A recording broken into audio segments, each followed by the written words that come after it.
Oke, halo, salam video maker.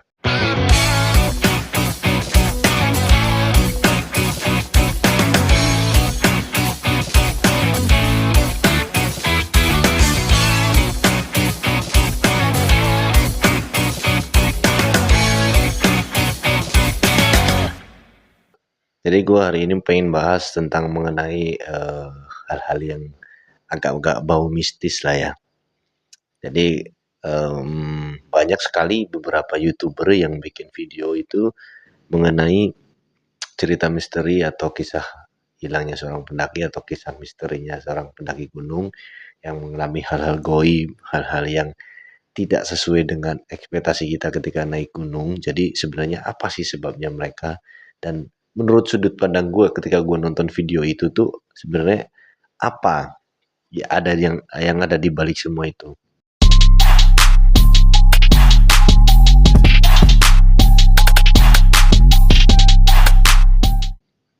Makanya gue kemarin juga sempat bahas kan youtuber seorang komik stand up comedian Savin Nur yang bikin lawannya. Jadi kalau orang-orang pada bikin pendakian gunung dan mereka mengalami hal mistis bahkan sampai mereka juga apa namanya kesurupan. Sebenarnya bener nggak sih kalau dari sudut pandang gua? Kemarin juga ada seorang dokter yang sekarang akunnya itu udah gede, jadi ada dokter pendaki Ray Fantum yang sempat gue ikut ngezoom bareng sama dia. Jadi dia menjelaskan secara eh, medis bahwa kalau seorang yang mengalami hal kesurupan ataupun kejadian-kejadian yang aneh, sebenarnya ada faktor kelelahan di sana.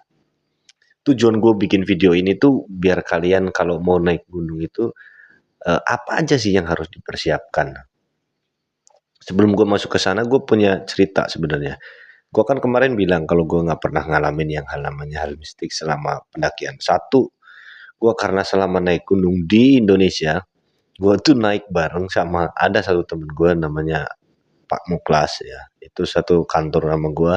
Gue kemana aja naik gunung di seluruh Pulau Jawa di atas 3.000 nggak pernah yang namanya ngalami hal mistis. Hal mistis, sorry. Jadi gue selama naik gunung bareng sama dia di jalur manapun di gunung di Indonesia, baik hal yang apa dianggap mistis di daerah-daerah tertentu di gunung-gunung di Indonesia, gue naik ke sana nggak pernah yang namanya gue naik mengalami hal-hal mistis. Karena apa? Karena sebelum gue naik gunung, satu pertama gue akan mencari sesuatu yang gue butuhkan selama gue pendakian. Informasi, jalur yang akan gue tuju itu lewat jalur via mana, treknya seperti apa, kontak personnya seperti apa, berapa pos, terus call emergensinya, apakah di situ ada tim ranger rangernya apa enggak di situ. Terus pokoknya bagaimana supaya gue ketika naik gunung itu merasa aman dan nyaman. Semua data-data gue kumpulin dan gue briefing sama temen-temen yang mau naik bareng sama gue nantinya ke sana. Ini gue bikin plan A B C. Ini sih gue sendiri ya. Kalau kalian, gue nggak tahu cara kalian untuk mempersiapkan diri ketika sebelum naik gunung. Nah dari teman gue itu satu, dia juga haji. 5 waktunya nggak pernah putus dalam keadaan apapun. Dan disitulah itu yang bikin gue nyaman selama pendakian. Itu benar-benar selama pendakian baik di jalan, waktunya dia beribadah, dia pasti berhenti dan dia sholat dulu. Ya kalau gue kan ya lo tau sendiri lah. Tapi di sisi lain gue merasa aman. Bahkan pernah pendakian pertama kita itu yang mistis itu sebenarnya bukan karena hal gaibnya, justru karena cuacanya. Gue naik ke Sumbing via Mangli, dulu belum pernah, kalau lu denger sekarang ada Nepal Van Java, dulu tahun 2014-an apa tahun 2013-an gitu lah gue naik ke sana itu, gue udah ke sana.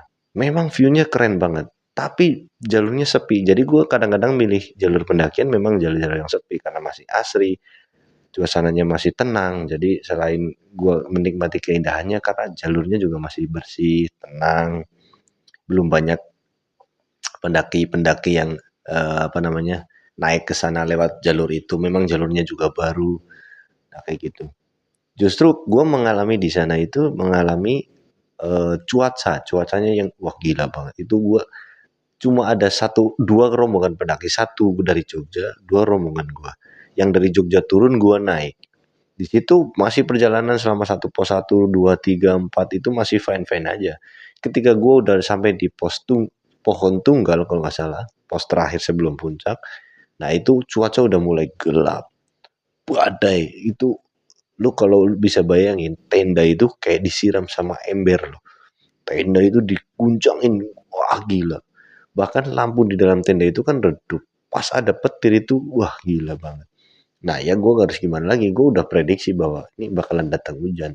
Cuman di sana gue belum pernah ada satu orang yang naik ke sana lewat jalur itu. Cuma baru dua orang yang jadi lead di tim gue itu. Gak bisa nemukan kalau di situ ada tempat yang bisa terhindar dari apa namanya terpaan hujan. Jadi ruangannya memang terbuka. Ya itulah resikonya kalau naik gunung ya. Tapi di situ dia itu dalam tenda ada ya ngaji, terus doa bareng di situ. Jadi tanpa gua sadari ternyata cepat berlalu. Tapi pada saat waktu badai itu gila. Wah, anginnya kenceng. Tenda itu kayak lu pernah lihat nonton film Everest kalau lagi badai ya mirip-mirip kayak gitulah. Cuman itu suasananya hujan. Cuma kayak gitu doang lah hal-hal kayak gitu. Mistis-mistis enggak pernah. Dan gue pada saat naik Gunung Slamet via Baturaden yang terkenal angker banget di situ, cuma 5 pos loh padahal. Cuman ya, lu dari lutut sampai ke dagu sini kalau mau naik ya itu ketemu. Nggak ada bonus sama sekali. Bonus dalam artian tuh jalur trek yang agak lurus, agak nggak nanjak gitu, nggak ada sama sekali. Waktu itu gue bersepuluh kalau nggak salah. Teman-teman gue yang bareng sama satu komunitas di pecinta alam gue juga ikut naik. Nah, pada saat naik nggak ada cerita-cerita yang mistisnya. Nah, pada saat turun ternyata gue turun dari puncak itu sekitar jam 4 sore lah. Jam 4 sore itu gue sampai di pos 3 kalau nggak salah. Nah, gue putusin untuk turun karena besoknya gue harus kerja. Seolah-olah, jadi mereka yang di depan gue itu fisiknya udah drop, kakinya udah kram, dan mereka paksa turun ternyata mengalami halusinasi kalau kata gue. Pada saat gue tanya di sana, dia ada yang lihat apa namanya banaspati kayak bola api kayak gitulah. Ke gue juga nggak kenal. Terus gue tanyain dia diem aja melotot ke gue. Ternyata pada saat gue sampai di base camp, gue tanyain mereka. Bukannya mereka ngerasain hal mistis. Ternyata memang kita jalan itu pelan banget karena udah saking capeknya. Yang satu yang kelihatan kesurupan gue lihat ternyata pas gue tanyain, ternyata dia lapar. Nggak ada hal mistis ternyata di situ. Memang situasinya aja pas pada saat turun, pada saat mereka capek, mereka lapar, akhirnya ya disitulah terjadi halusinasi lah, nggak nyampe-nyampe lah, visualnya itu cuma terbatas, jadi nggak terlalu bisa ngelihat jalur yang kita lalui karena ya memang pada saat itu kita turun bahkan gua naik itu hampir 10 jam sampai di puncak, turun itu hampir 14 jam. Ya karena memang kondisi udah capek banget. Mereka baru naik lewat jalur situ. Jadi mereka nggak tahu informasinya. Padahal di awal gue udah kasih tahu bahwa jalur ini itu kayak gini konturnya. Cuma 5 pos tapi langsung trek, naik, sepi. Ya mereka belum siap kayaknya sih. Gue udah bilangin kalau lu nggak siap jangan ikut naik. Tapi pada saat pagi hari mereka fisik terusan udah sarapan dan sebagainya. Kayaknya gue lihat mereka udah fresh jadi gue ikut suruh naik. Kayak gitu. Ternyata nggak ada hal mistis juga di situ. Ada yang lihat bola api, ada yang lihat mobil di depannya, ada yang lihat dengar suara gamelan lah dan sebagainya. Memang itu yang mempengaruhi mereka ketika kondisi lu capek. Jadi semua hal yang lu pikir dalam otak lu bakalan terjadi. Jadi itu bakalan terjadi. Intinya adalah ketika lu mau naik gunung, ke pantai, ke hutan, think positif, always think positif. Jadi selalu berpikir positif supaya apa yang akan terjadi itu selalu hal-hal yang positif. Makanya kayak si Zawin ini bikin video lawannya.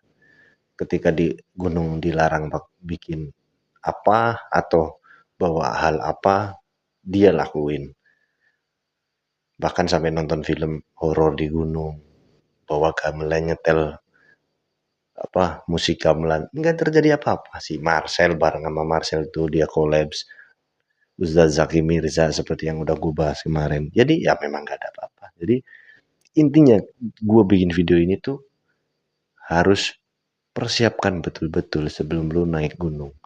Gak usah ke gunung lah, di sini juga banyak hal-hal yang mistis. Kalau lu nggak berpikiran positif, hal negatif bakalan terjadi sama diri lu ketika lu dimanapun.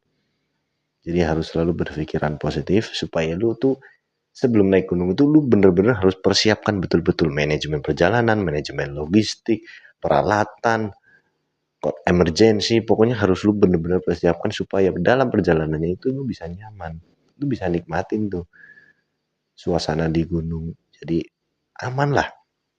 Gue bukan nggak percaya dengan hal mistis, nggak usah di gunung jauh-jauh. Jadi ya memang ketika lu masuk ke dalam gunung ya lu harusnya udah tahu mereka tempatnya di sana, alamnya di sana. Cuman kan karena kita manusia nggak pernah lihat kan, dunianya kita berbeda. Jadi kayak lu masuk ke rumah orang lah. Jadi kayak lu masuk ke jadi tamu di situ.